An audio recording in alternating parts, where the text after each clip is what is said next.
Welcome to all on a platform for Nisho academy.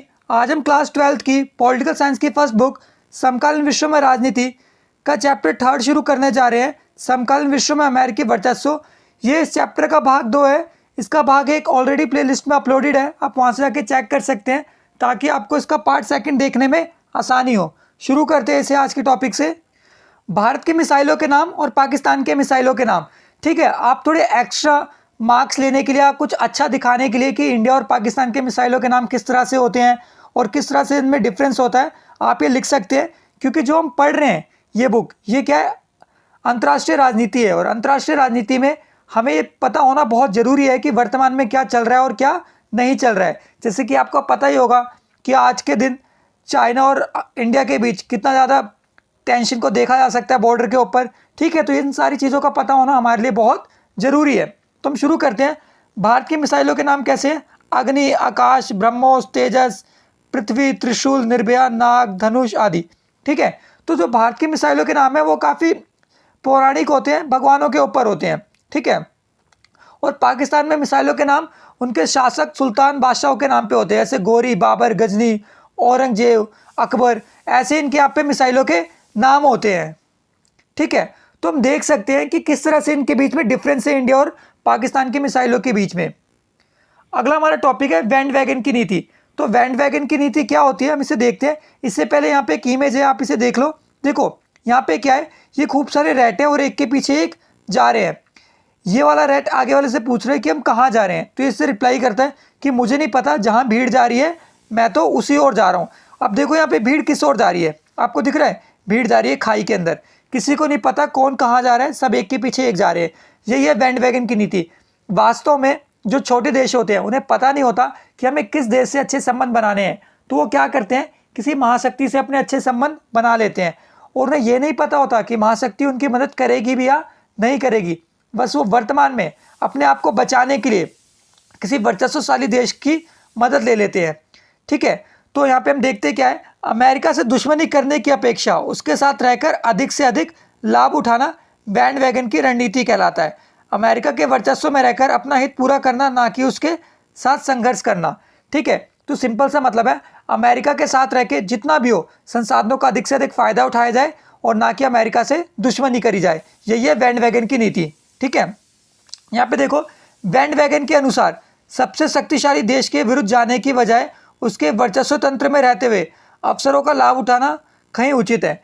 ठीक है, तो बहुत सिंपल सी बात है, किसी सुपर पावर से ना लड़ते हुए उसके साथ रह के वर्चस्व, जो उसका वर्चस्व है उसका फ़ायदा उठाया जाए और साथ ही साथ संसाधनों को कुशलतम रूप में प्रयोग में लाया जाए। जैसे कि एक कहावत सुनी होगी आपने, जिस ओर हवा बहती है ना उसी ओर हमें भी मुड़ जाना चाहिए। तो बहे विहार पीठ वैसी कीजिए की रणनीति। जैसे कि आपको पता होगा, अगर आप लोगों ने पतंग उड़ाई हो, काइट फ्लाइंग करी हो, कि जो पतंग होती है वो उसी डायरेक्शन में उड़ती है जिस डायरेक्शन में हवा चल रही होती है। अगर आप उसके अपोजिट डायरेक्शन में पतंग उड़ाने की कोशिश करते हो तो आप पतंग उड़ा नहीं सकते। सेम चीज़ यहाँ पे, अगर आपको पता है कोई सुपर पावर है और आप उसको कॉम्पीट नहीं कर सकते, उसकी तुलना नहीं कर सकते, तो सिंपल सी बात, आप उसके साथ जाके शामिल हो जाओ। अगर आप उसके साथ शामिल हो जाते हो तो आपकी प्रॉब्लम्स अपने आप खत्म हो जाएगी। ठीक है, तो अमेरिका का सैन्य वर्चस्व कैसा है? अमेरिका अपनी सेना पे बहुत पैसा खर्च करता है। अब देखो 2017 के डाटास के अकॉर्डिंग अमेरिका लगभग 15 देशों के मुकाबले, जितने 15 देश मिलकर पैसा खर्च करते हैं ना, जैसे India, Japan, China, Russia, France, Britain, ऐसे करके जितने 15 देश खर्च करते हैं पैसा, उतना अकेले अमेरिका अपने हथियारों पे खर्च करता है। इसका एग्जाम्पल है सद्दाम हुसैन और ओसामा बिन लादेन को अमेरिका द्वारा उनके घर में जाकर मारना। ठीक है, सद्दाम हुसैन आपको पता होगा इराक के प्रेसिडेंट। ठीक है, और ओसामा बिन लादेन आपको पता होगा पाकिस्तान में एक टेररिस्ट। ठीक है, जिसे उनको घर में जाके मारा था अमेरिका ने। अच्छा, ढांचागत, तो पहले मैं बता दूं 3 प्रकार का सैन्य ढांचागत और सांस्कृतिक, 3 प्रकार का वर्चस्व है अमेरिका का। ठीक है, और अमेरिका एक ऐसी कंट्री है ना, वो सुपर पावर है। उसके होने की वजह, ये 3 वजह हैं कि उसका सैन्य, सांस्कृतिक और ढांचागत रूप से बहुत वर्चस्वशाली होना। ठीक है, तो पहले बात करते हैं ढांचागत। ढांचागत में क्या है? ठीक है, तो हम देख सकते हैं ढांचागत वर्चस्व में SLOC, sea lane of communication.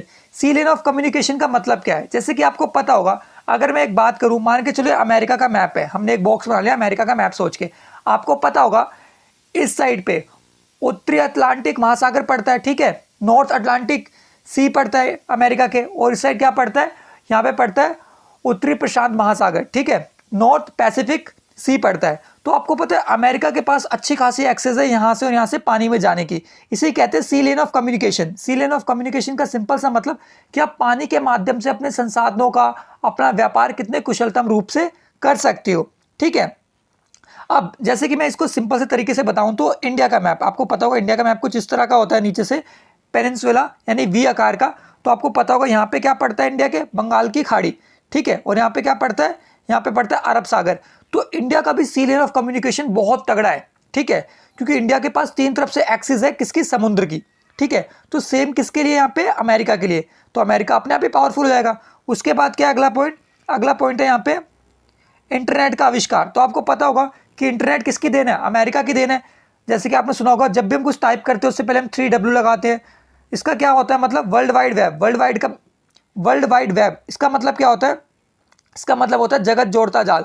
तो आपको पता होगा आज के समय ऐसा कोई पर्सन नहीं है जो इंटरनेट से ना जुड़ा हो। फेसबुक, व्हाट्सएप, ट्विटर, इंस्टा, ठीक है, स्काइप, हम कितनी चीज़ें यूज़ करते हैं और ये सारी चीज़ें पॉसिबल क्यों है, जस्ट बिकॉज ऑफ इंटरनेट। तो अमेरिका का ढांचागत वर्चस्व बहुत तगड़ा है। इसको छोड़कर MBA, master of business administration, आज के समय कौन ऐसी डिग्रियों को परस्यू नहीं करना चाहता, लगभग हर कोई करना चाहता है। तो अमेरिका वो पहली कंट्री थी जिसने यूनिवर्सिटी ऑफ पेंसिल्वेनिया के हार्वर्टन, जिसे वार्टन भी कहते हैं, वहां पे पहला MBA का स्कूल खोला था, ठीक है। अच्छा, अगला हम देखते हैं सैन्य वर्चस्व। तो अमेरिका का सैन्य वर्चस्व, भाई ये भी बहुत तगड़ा अमेरिका का सैन्य वर्चस्व। जैसे मैंने आपको बताया था कि 2017 के बाद से अमेरिका लगभग 15 देशों से ज़्यादा पैसा खर्च करता है अपनी सेना के ऊपर। किस चीज़ पे अमेरिका खर्च करता है, मिसाइलों पे। अमेरिका बहुत अच्छी अच्छी मिसाइलों को डेवलप करता है, ठीक है, उसमें सुपरसोनिक मिसाइलें भी हैं। अगर हम एक चीज़ देखें तो अमेरिका की टेक्नोलॉजी, अमेरिका टेक्नोलॉजी में बहुत आगे है, ठीक है। जैसे आप अमेरिका के प्रोडक्ट ले सकते हो, ठीक है, आईफोन, ठीक है, अमेरिका का प्रोडक्ट है, बहुत कॉस्टली प्रोडक्ट है, ठीक है। इसको छोड़कर पेंटागन, आपको पता होगा अमेरिका में एक प्लेस है पेंटागन जहाँ पे वो अपने सारे हथियार रखता है, ठीक है। तो अमेरिका ज़्यादा से ज़्यादा पैसा किस में खर्च करता है, R&D में खर्च करता है। R&D का मतलब होता है रिसर्च एंड डेवलपमेंट। तो अमेरिका ज़्यादा से ज़्यादा पैसा लगाता है ये जानने में कि हम और क्या कर सकते हैं इन संसाधनों से। इसी वजह से जो अमेरिका है उसका जो सैन्य वर्चस्व है वो बहुत ज़्यादा है। आपको पता होगा अमेरिका आए दिन अपनी सेना को कहीं ना कहीं डिपोर्ट करता रहता है, कभी सूडान में करता है, ठीक है, कभी सोमालिया में करता है। ऐसा इसलिए करता है ताकि अमेरिका शांति बनाए रख सके, ठीक है।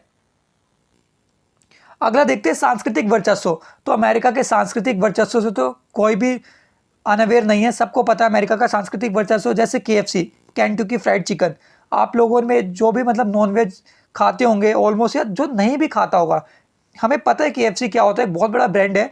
और ये किसकी देन है, अमेरिका की। बर्गर, पिज़्ज़ा, हॉट डॉग, जो हम ऐसे डिशेस खाते हैं वो डिशेस कहाँ से आई है हमारे खाने में, वो आई है अमेरिका से।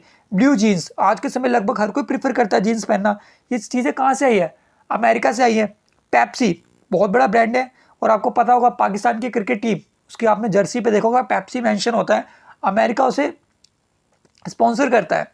MBA, तो हमने बात करती है MBA की डिग्री किसकी देन है, अमेरिका। देखो MBA की डिग्री मैंने इससे पहले आपके लिए कहाँ डिस्कस करी थी, इससे पहले मैंने डिस्कस किया था ढांचागत में, ठीक है। तो अब एक छोटी सी बात रखना, ढांचागत में भी आएगी MBA और सांस्कृतिक में भी आएगी। क्यों, कहीं ना कहीं आज के समय एजुकेशन हमें संस्कृति से भी जोड़ने का काम करती है, ठीक है। और चीज़ें जैसे कि आपको पता होगा आईफोन, ठीक है, वेस्टर्न कल्चर, हम सबको क्या अच्छा लगता है, वेस्टर्न कल्चर। हम 25 दिसंबर को क्या मनाते हैं, क्रिसमस मनाते हैं, भाई क्रिसमस बहुत अच्छे से सेलिब्रेट करते हैं। ये सारी चीज़ें कहाँ से आई हैं हमारे पास, वेस्टर्न कल्चर से आई है। इसको छोड़ के हार्ले डेविडसन, एक बाइक है, बुलेट की तरह ही होती है बट काफ़ी ज़्यादा एक्सपेंसिव है हमारे लिए और काफ़ी अच्छी लगती है देखने में। ये किसका प्रोडक्ट है, अमेरिका का प्रोडक्ट है, ठीक है। होप आपको तीनों वर्चस्व समझ आए होंगे, ढांचागत, सैन्य और सांस्कृतिक, ठीक है। तो याद रखना, इससे 4 मार्क्स का और 6 मार्क्स का क्वेश्चन आ जाता है। अच्छा, अगला क्या है, अमेरिका की शक्ति के अवरोध। देखो कुछ तो ऐसी चीज़ें होंगी जो अमेरिका की शक्ति को रोकने का काम करती हो। तो सबसे पहले देखो यहाँ पे देखा NATO, North Atlantic Treaty Organization, आपको पता होगा 1949 में नाटो को बनाया गया था। तो नाटो बेशक अमेरिका द्वारा बनाया गया एक सैन्य संगठन है, बट ये अमेरिका के ऊपर कहीं ना कहीं उसकी शक्तियों को रोकने में मदद भी करता है, ठीक है। UN, तो आपको पता होगा यूनाइटेड नेशन में अमेरिका भी एक स्थायी सदस्य है, बट फिर भी कहीं ना कहीं वो अमेरिका को छोड़कर जो 4 स्थायी सदस्य है, Britain, France, Russia, China, America की शक्तियों को रोकने में मदद करते हैं, ठीक है, अमेरिका की जनता, तो आपको पता होगा अमेरिका की जनता बहुत ज़्यादा शिक्षित है। ठीक है, इन द सेंस मैं ये नहीं कह रहा कि इंडिया की जनता कम शिक्षित है, मेरा यहाँ पे कहने का मतलब ये है कि ये लोग अपने राइट से काफ़ी ज़्यादा अवेयर है। सॉरी टू से, इंडिया में तो लोगों को ये भी बताना पड़ता है कि उन्हें कहाँ पे थूकना है और कहाँ पे उन्हें शौचालय जाना है। इंडिया में इस तरह का हाल है लोगों का। बट फॉर अदर कंट्री ऐसा नहीं है कि वहाँ पे लोग हमसे ज़्यादा समझदार हैं, वहाँ पे लोग रूल्स फॉलो करते हैं, क्योंकि वहाँ पे जो फाइन है वो इतने टफ होते हैं कि लोग पे नहीं करना चाहते। जैसे आजकल मोटर व्हीकल एक्ट के अकॉर्डिंग चालान की राशि कितनी बढ़ चुकी है, सेम फॉरेन कंट्री में होता है। अगर कोई रूल तोड़ता है तो उसमें बहुत ज़्यादा सख्त कानून होते हैं, इसीलिए वहाँ पे लोग चीज़ों को ढंग से करते हैं। हमारे यहाँ लोग लाइटली लेके चलते हैं, क्या हो जाएगा, क्या फ़र्क पड़ता है। ठीक है, मीडिया, तो अमेरिका की मीडिया ना कम पेड न्यूज़ दिखाती है, ज़्यादा से ज़्यादा चीज़ों पे फोकस करती है। हमारे यहाँ आपको पता होगा, मैं चैनल्स के नाम नहीं लूँगा, बट आपको मैं बता दूँ कुछ चैनलों को छोड़कर बाकी जितने भी चैनल है वो फालतू की चीज़ें दिखाते हैं। जैसे कि आपने सुना होगा क्रिस गेल ने मारा खूनी छक्का, भाई इसका कुत्ता भाग गया, वो भाग गया। तो ये सारी न्यूज़ हमारे काम की नहीं है। We are a student of IR। ठीक है, तो जब हम अंतर्राष्ट्रीय संबंध पढ़ते हैं हमें ये जानना जरूरी है कि चल क्या रहा है विदेशों में, इंडिया में क्या चल रहा है। हमारे लिए ये जरूरी नहीं है कि किसने किसका खून कर दिया, क्यों कर दिया। These are not a topic for us.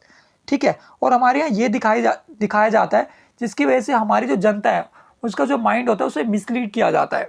ठीक है, कुछ अन्य क्षेत्रीय संगठन जैसे आपको पता होगा SAARC, European Union, ASEAN, SCO, तो ये सारे वो संगठन है जो अमेरिका के वर्चस्व पे रोक लगा सकते हैं।